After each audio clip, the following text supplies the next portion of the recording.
Assalamualaikum warahmatullahi wabarakatuh. Hamdan katsiran thayyiban mubarakan fih. Asyhadu an la ilaha illallah wa asyhadu anna Muhammadan abduhu wa rasuluh.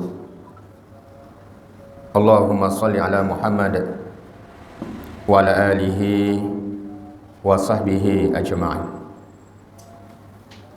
Faqala Allah ta'ala fil Qur'anil Karim, ولا تكونوا كالتي نقضت غزلها من بعد قوة أنكاثا.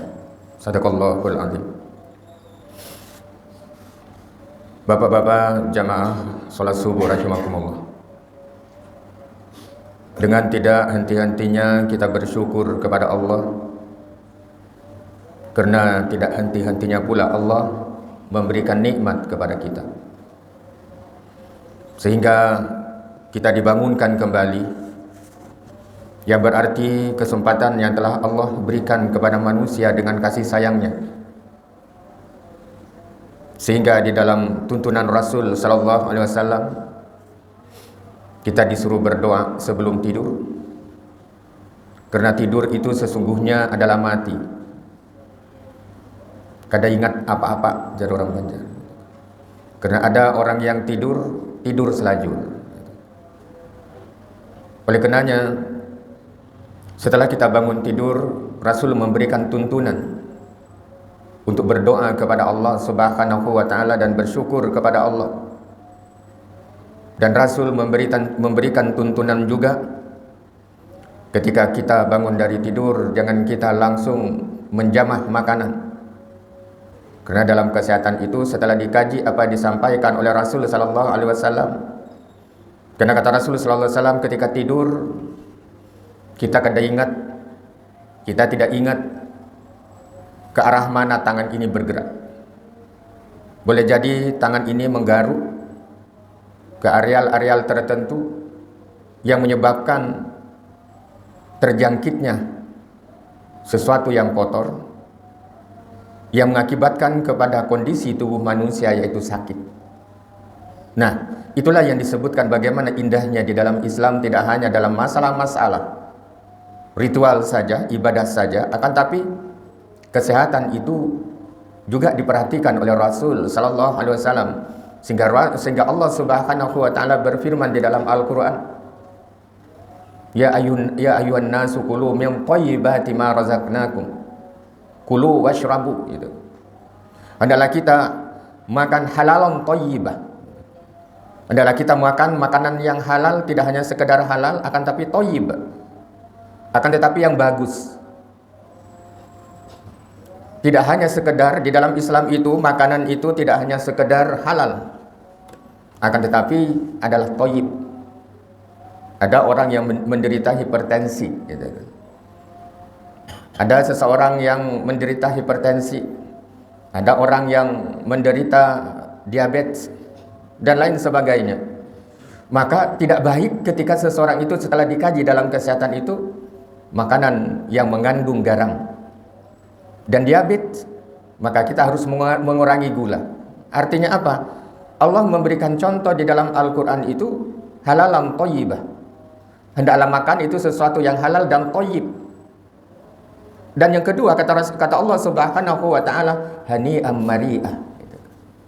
Hendaklah makanan itu adalah sesuatu yang memberikan manfaat kepada kita, tidak berlebihan dan juga tidak kurang. Karena di dalam tubuh kita ini ada ruang udara, air, dan makanan, yang semuanya itu akan berjalan seimbang dan membuat keseimbangan dalam tubuh kita. Itulah indahnya di dalam ajaran Islam, memberikan contoh kepada diri kita, sehingga kita tidak putus-putusnya kita bersyukur kepada Allah Subhanahu wa ta'ala, sehingga kita dengan bersyukurnya itu ada beberapa hal yang Allah Subhanahu wa ta'ala disuruh kita untuk merenungkan. Disuruh Allah Subhanahu wa ta'ala untuk kita merenung kembali apa yang kita baca di dalam surah Waqiah, salah satu di antaranya. Afara'aitum ma tumnun antum takhluqunahu am nahnul khaliqun nahnu qaddarna bainakumul mauta wa ma nahnu bimasbuqin ala an nubaddila amsalakum wa nunsyi'akum fi ma la ta'lamun. Kata Allah Subhanahu wa taala, kenapa manusia menjadi sombong gitu kan? Kenapa manusia itu menjadi sombong akan dirinya sendiri? Apa yang disombongkan? Tidaklah kalian. Coba terangkan, kata Allah Subhanahu wa taala, tentang kejadian kita berataan. Afara'aitum antum takhluqunahu am nahnul khaliqun. Terhadap cikal bakal janin nutfah yang ditumpahkan itu, Allah kah yang menciptakan itu atau kamu yang menciptakan? Gitu. Allah mempertanyakan itu dan coba untuk memberikan sebuah renungan kepada diri kita. Sehingga dengan demikian orang-orang yang beriman kepada Allah, orang-orang yang memahami ayat-ayat Allah, orang-orang yang senantiasa merenungi beberapa ayat di dalam Al-Quran, sehingga apa yang ada di dalam Al-Quran, afala tafakkarun, coba kamu berpikir tentang itu. Oleh karenanya kata Allah Subhanahu wa taala, keterangan, renungan dari ayat itu memberikan makna kepada diri kita, agar senantiasa kita semuanya merendahkan diri di hadapan Allah, dan kita harus menggunakan adab-adab kepada manusia, sehingga kita tidak melakukan kesombongan ketika nikmat-nikmat yang diberikan Allah itu Allah tarik, maka tidak ada satupun, kata Allah, yang bisa menahan nikmat-nikmat itu. Kelanjutan ayat disebutkan, walaqad qaddarna bainakumul mauta wa ma nahnu bimasbuqin. Kata Allah, sesungguhnya kita berataan ini sudah ditentukan oleh Allah Subhanahu wa taala tentang kapan kita akan dipanggil oleh Allah. Akan tetapi manusia tidak tahu kapan dia akan dipanggil oleh Allah. Dia akan datang secara tiba-tiba dan tidak memberitahu kepada diri kita. Tugas manusia adalah bagaimana dia beribadah kepada Allah dengan memperbanyak amaliyah, memperbanyak ibadah, memperbanyak zikir. Sehingga dengan demikian Rasul sallallahu alaihi wasallam memberikan tuntunan kepada diri kita. Kita sudah ada di detik-detik terakhir di bulan Ramadan. Anggap saja detik-detik terakhir itu kita sudah berada di hari yang ke-26 insyaallah, dan malam nanti sudah masuk ke 27 ya insyaallah. Oleh karenanya, apa tuntunan Rasul sallallahu alaihi wasallam ketika kita menemui 10 terakhir di bulan Ramadan? Banyak kita minta ampun kepada Allah, berzikir kepada Allah. Mudah-mudahan Allah mengampuni dari kealfaan dan kesalahan kita.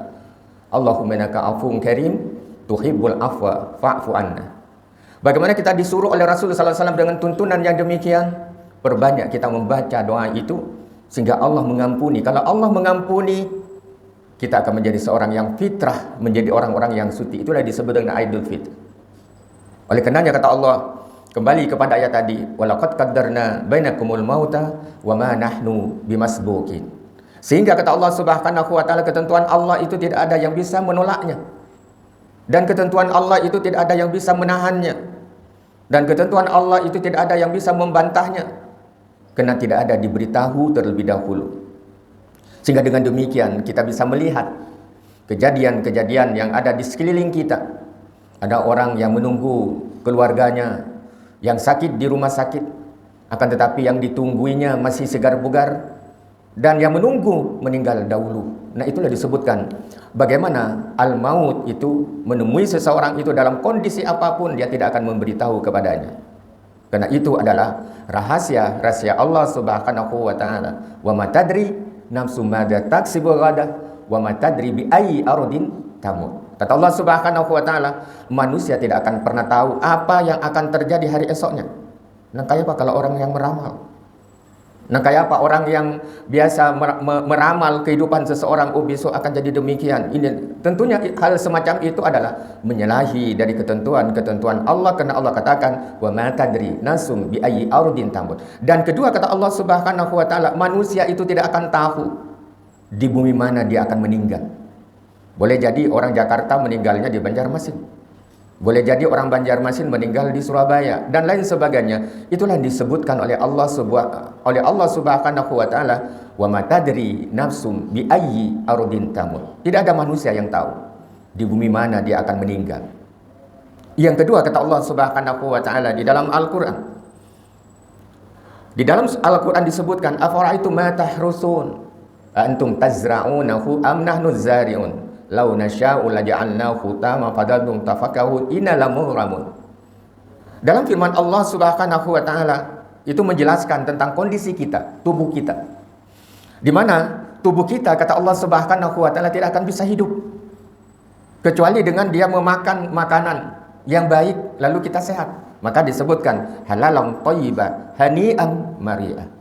Artinya yang halal, dan yang kedua adalah bagus. Yang ketiga, di dalam Al-Quran itu kalau memakan sebuah makanan itu adalah yang tidak memberikan mudarat kepada diri kita. Artinya memberikan manfaat ke dalam tubuh kita. Sehingga dengan demikian, dari beberapa nikmat Allah yang merupakan makanan-makanan itu, Allah pertanyakan, afara'aitum ma tahrusun? Kamukah yang menciptakan tumbuhan itu? Dengan tumbuhan itu kita bisa memakannya, memberikan nutrisi, menjadikan vitamin ke dalam tubuh kita. Kamukah yang menciptakan itu? Ataukah Allah yang menciptakannya? Orang-orang yang beriman itu akan mengatakan Allah, Allahu Rabbi, Allah adalah Tuhanku yang menciptakan itu semua. Oleh karena jamaah rahimakumullah, makanan itu saja tidak cukup. Di dalam tubuh ini perlu air. Perlu air untuk mengalirkan darah kita. Ibarat sebuah pohon, ketika pohon itu sudah tidak disiram dan tidak bisa menghidupi dari akar itu, maka dia akan kering. Sama dalam kehidupan manusia. Ketika manusia itu tanpa air, maka darah ini tidak akan pernah mengalir untuk memberikan sirkulasi dari mulai jantung sampai ke otak kita. Perlu air. Oleh karenanya Allah pertanyakan, afara'aitumul ma'al ladzi tashrabun a antum anzaltumuhu minal muzni am nahnul munzilun law nasya'u ja'alnahu ujajan falaula tashkurun. Kata Allah Subhanahu wa taala terhadap air yang kita minum, apakah itu kopi, apakah itu teh, dan macam-macam minuman yang wayah ini kita minum. Allah mempertanyakan, coba kamu terangkan yang kalian minum itu, kamukah yang menciptakan atau Allah yang menciptakannya? Atau Allah yang menciptakannya? Maka orang yang beriman kepada Allah, sehingga kita disebutkan di dalam ayat Al-Baqarah 183 itu yang sering kita dengar, ya ayyuhalladzina amanu, itu adalah harfun nida, panggilan kesayangan Allah dengan kalimat wahai. Oleh karenanya, dengan air itu di tubuh kita akan bisa mengalir darah kita. Dari pompa dari jantung menuju ke otak kita, terus itu berputar. Oleh karenanya ketika air itu stop, maka itu akan stop juga. Oleh karenanya kata Allah, kamukah yang menciptakan itu atau Allah yang menciptakannya? Orang yang beriman pasti dia akan mengatakan Allahu Rabbi, Allah yang menciptakan. Falaula tashkurun. Allah katakan ditutup di ayat itu. Falaula tashkurun. Kalau demikian kenapa tidak bersyukur? Kalau sudah mengetahui asal muasal dari kehidupan kita, kalau kita sudah mengetahui apa yang kita makan dari Allah, kalau kita yang minum kita datang dari Allah Subhanahu wa taala, kenapa kita tidak bersyukur kepada Allah? Fa bi ni'mati minallah, kata Allah. Seluruh nikmat itu datang dari Allah Subhanahu wa taala. Yang seterusnya jamaah rahimakumullah, sebuah pertanyaan yang terakhir yang coba kita renungkan di akhir bulan Ramadan ini adalah afara'aitumun naral lati turun a antum ansya'tum syajarataha am nahnul munsyi'un nahnu ja'alnaha tadhkiratan wa mata'an lil muqin fasabbih bismi rabbikal azim. Kata Allah Subhanahu wa taala, dalam kehidupan kita yang diciptakan oleh Allah Subhanahu wa taala silih bergantinya siang ke dalam malam, malam ke siang, yang tentunya siang adalah menjadi terang dan malam menjadi kadap, gelap. Apa kata Allah Subhanahu wa taala? Ketika Allah mempertanyakan yang semacam itu, apa yang bisa kita ambil kesimpulan? Coba kamu terangkan terhadap api gitu. Listrik yang bersinar itu. Kamukah yang menciptakan api itu atau Allah yang menciptakannya? Orang yang beriman itu akan mengatakan Allahu Rabbi, Allah Tuhanku. Oleh karenanya jamaah rahimakumullah, 4 pertanyaan itu akan semakin mendalam ketika kita renungi dari diri kita masing-masing dan kita tafakuri dari ciptaan Allah Subhanahu wa taala, sehingga dengan demikian ketika kita mentafakuri 4 pertanyaan yang Allah coba menyuruh kepada diri kita untuk menjawab dan menerangkan, sehingga dengan demikian orang yang beriman kepada Allah fasabbih bismi rabbikal azim, maka dia akan senantiasa bertasbih kepada Allah. Dia akan senantiasa bertasbih kepada Allah yang Maha Agung. Sehingga dengan demikian bertasbih kepada Allah Subhanahu wa taala, bertasbih kepada Allah dengan berzikir, dengan mengucapkan kalimat yang sangat gampang, yang sangat mudah. Akan tetapi sesuatu yang gampang dan yang mudah itu, itulah yang memberatkan timbangan di akhirat nanti, yaitu subhanallah, alhamdulillah, Allahu akbar. Kalimat yang ringan, akan tetapi itu akan memberatkan timbangan. Itulah yang membuat manusia itu tersungkur bersujud kepada Allah Subhanahu wa taala. Sehingga dengan demikian, Ramadan yang sebentar lagi akan meninggalkan diri kita, dan kita semuanya tidak tahu seperti apa yang diterangkan di dalam ayat tadi, wa ma tadri nafsum bi ayyi ardin tamut. Tidak ada yang mengetahui apa yang akan terjadi hari esoknya. Apakah kita dipertemukan dengan bulan Ramadan kembali untuk tahun depan, atau ini adalah Ramadan yang terakhir untuk kita? Sehingga Rasul sallallahu alaihi wasallam, bagaimana kita menciptakan salat yang khusyuk itu, melihat dari ayat yang difirmankan oleh Allah Subhanahu wa taala tadi, apakah Ramadan ini adalah Ramadan yang terakhir untuk kita? Ataukah kita masih diberi kesempatan? Semuanya itu adalah kehendak Allah, dan tidak ada manusia yang bisa mengetahui. Sehingga Rasul sallallahu alaihi wasallam, kalau kalian mau sholat khusyuk itu kayak apa? Bagaimana? Maka kata Rasul sallallahu alaihi wasallam, hendaklah sholat yang kita lakukan itu kita anggap adalah sebuah sholat yang terakhir untuk kita. Sehingga kalau kita menganggap bahwa ini seakan-akan adalah sholat yang terakhir untuk diri kita, sholat subuh ini adalah sholat yang terakhir, maka yang kita ingat adalah Allah. Maka yang kita ingat hanyalah Allah Subhanahu wa taala. Karena begitu sholat itu, ketika kita sholat, setan itu akan selalu menggoda diri kita. Maka pada sewaktu sholat itu akan ingat segala sesuatu yang kita lakukan. Ini sudah dikuncikah kendaraan tadi? Padahal sudah dikunci, gitu kan. Lalu di dalam kesehatan itu, orang yang punya pikiran yang demikian, sudah dikuncikah jendela aku tolak ke rumah, gitu kan. Apakah sudah dikunci jendela dan pintu saya begitu saya berangkat ke rumah? Jadi keraguan-keraguan itu muncul. Maka di dalam psikologi kesehatan itu disebutkan bahwa orang itu mempunyai rasa cemas yang tinggi. Tanda-tandanya apa? Tanda-tandanya adalah ketika sudah kita menutup kunci, menutup pintu kita, sudah kita tutup. Begitu kita keluar dari gang, keingatan, oh kado, aku belum mengunci pintu. Lalu dia berpulik lagi ke rumahnya. Sekalinya sudah dikunci. Nah, itulah disebutkan dalam ilmu psikologi kesehatan itu adalah orang itu mempunyai sesuatu di dalam pikirannya, rasa cemas yang tinggi. Oleh karenanya kata Rasul sallallahu alaihi wasallam, agar diri kita itu tidak timbul pada waktu sholat pikiran-pikirannya demikian, maka Rasul mengatakan fa asbahul wudu. Bagaimana kita membaguskan wudhu kita? Membaguskan wudhu kita ini adalah sesuatu yang menurut kita sepele dan sesuatu yang kita lakukan setiap hari. Akan tetapi fa'asbahul wudu itu adalah merupakan sahnya solat seseorang. Oleh karenanya Rasul bagaimana memberikan contoh kepada diri kita, hendaklah kita membasuh wajah kita. Mana wajah? Tentunya wajah itu adalah batas di mana ditumbuhi rambut kita. Maka itu harus dibasuh dan merata. Apa yang wajah yang kita basuh itu? Yang kedua, bagaimana kita mengusap kepala dan seterusnya. Dan yang ketiga, bagaimana kita membasuh tangan kita sehingga ilal marafiq, sampai kepada siku kita. Lain kalau tayamum, gitu kan. Hendaklah kita membasuh sampai siku kita, ilal marafiq, sampai kepada siku kita. Begitu juga pada saat kita mencuci kaki kita, maka kita harus memasukkan sela-sela tangan kita ke jari jemari kaki kita, sehingga dengan demikian kotoran itu akan menjadi bersih. Karena sifat kulit dalam ilmu kesehatan itu ada beberapa hal. Satu adalah ada kulit yang kering. Akan tetapi ada juga kulit manusia itu yang basah. Ketika dia pakai sepatu, pakai kaos kaki, setumat aja dia akan basah. Kenapa? Keringat. Oleh karenanya keringat itu akan memberikan debu itu masuk ke sela-sela jari. Makanya Rasul memberikan tuntunan agar diri kita membasuh dengan baik kaki kita dan tangan kita sehingga wudhu kita menjadi sempurna. Maka begitu kita sholat, ingat bahwa sholat itu seakan-akan adalah sholat yang terakhir kepada diri kita, sholat terakhir yang kita laksanakan. Sama ketika kita mau berpisah dengan orang-orang yang kita sayangi, dengan anak kita. Maka ketika kita menyadari bahwa anak itu akan pergi dan hari ini kita ketemu, apa yang kita lakukan? Pasti kita memeluk anak-anak kita. Sehingga dengan demikian, kenapa? Itu adalah detik-detik terakhir kita ketemu dengan anak kita. Sama ketika kita sholat. Maka Rasul memberikan contoh kepada diri kita, seakan-akan kita menjadi sholat yang terakhir yang kita lakukan, seperti sholat subuh yang kita lakukan barusan. Jamaah rahimakumullah.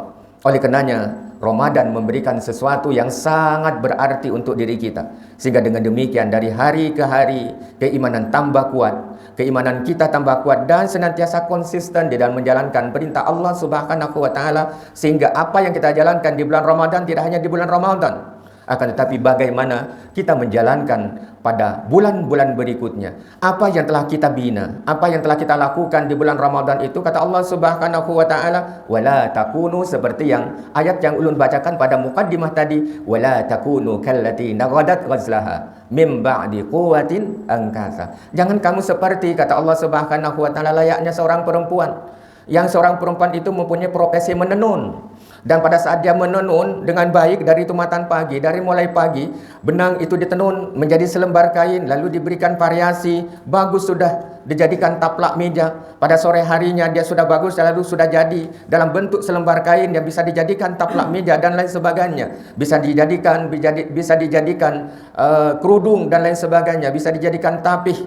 Akan tetapi pada sore harinya orang itu merusak lagi tenunan yang sudah dibikin demikian indah. Akan tetapi pada sore harinya dia lepas kembali tenunan itu sehingga yang indah itu menjadi rusak. Itu ibrah atau sebuah majas di dalam Al-Quran. Jangan seperti itu. Ketika kita, kata Allah Subhanahu wa taala, ketika kita diberikan kesempatan dan membentuk diri kita masing-masing menjadi sebuah keimanan yang kuat, apa yang kita lakukan di bulan Ramadan jangan kita rusak kembali pada bulan-bulan berikutnya. Sehingga dengan demikian Ramadan Karim, Ramadan yang mulia, memberikan sesuatu yang sangat indah kepada diri kita. Sehingga dengan demikian tergolonglah kita apa yang dikatakan oleh Allah Subhanahu wa taala, la'allakum tattaqun, agar diri kita menjadi orang-orang yang bertakwa. Dan akhirnya mari kita senantiasa berdoa kepada Allah, memohon kepada Allah Subhanahu wa taala agar diri kita bertahan diberikan oleh Allah kesehatan. Yang terganggu kesehatannya mudah-mudahan Allah sembuhkan, dan segala sesuatu yang akan kita nikmati akan datang senantiasa kita diberikan kemudahan oleh Allah Subhanahu wa taala, sehingga kemudahan itulah, kesehatan itulah kita gunakan untuk beribadah kepada Allah Subhanahu wa taala. Amin ya rabbal alamin. Billahi taufiq wal hidayah. Assalamualaikum warahmatullahi wabarakatuh.